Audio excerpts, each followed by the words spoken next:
the reason I started working with first responders, my partner is a first responder.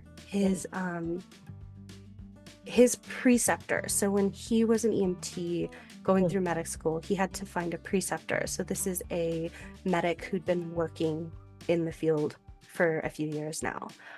Mhm. The person he had chosen to be his preceptor was stabbed. Sorry to hear that. He is okay now. He's amazing. Oh, that's good. That's good to Yeah, know. yes. Mhm. I believe he was in the ICU. There was a lot that happened with it. We actually were Stabbed really driving. bad. Uh-huh. I'm sorry. He was stabbed really bad. Yeah, he was. And my husband and I were actually driving home, Mhm. and our way was blocked off because of the incident. Oh. Mhm. My husband found out very quickly who it was, Oh, and it was a known person then. it was a known person, and my husband was planning on him being his preceptor. Uh-huh. And this amazing man, Mhm. firefighter, I don't remember, I think paramedic, of course, Uh-huh. he had PTSD. Uh-huh. And he went from therapist to therapist, and they didn't say, hey, you have PTSD. They said, I will never forget when my husband told me this. Lay off the coffee, you're just anxious.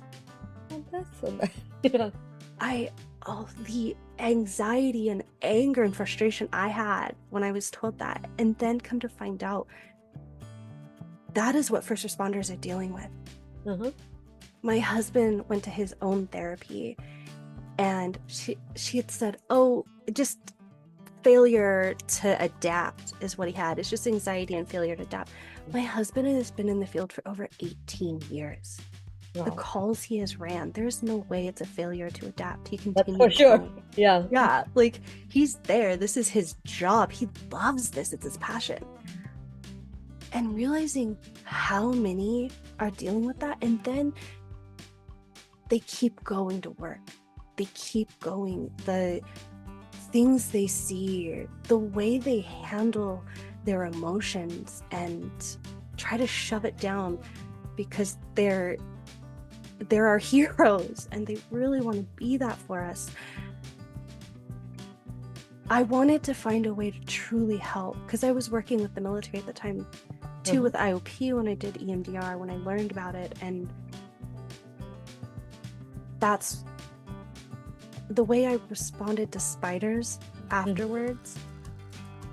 I'm sorry if you hear my child, I really wanted to be able to do that for these people, our first responders, our military personnel, because they put on this cap of hero. They put on this cap of, I am who you count on when there's a fire, when your family members hurt, when you need protection.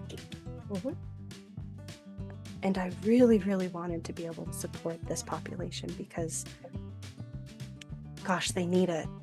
They need it, and we need to do something for them because they are doing so much for us. And as you mentioned, like usually they don't have time to process their own trauma because they are running from one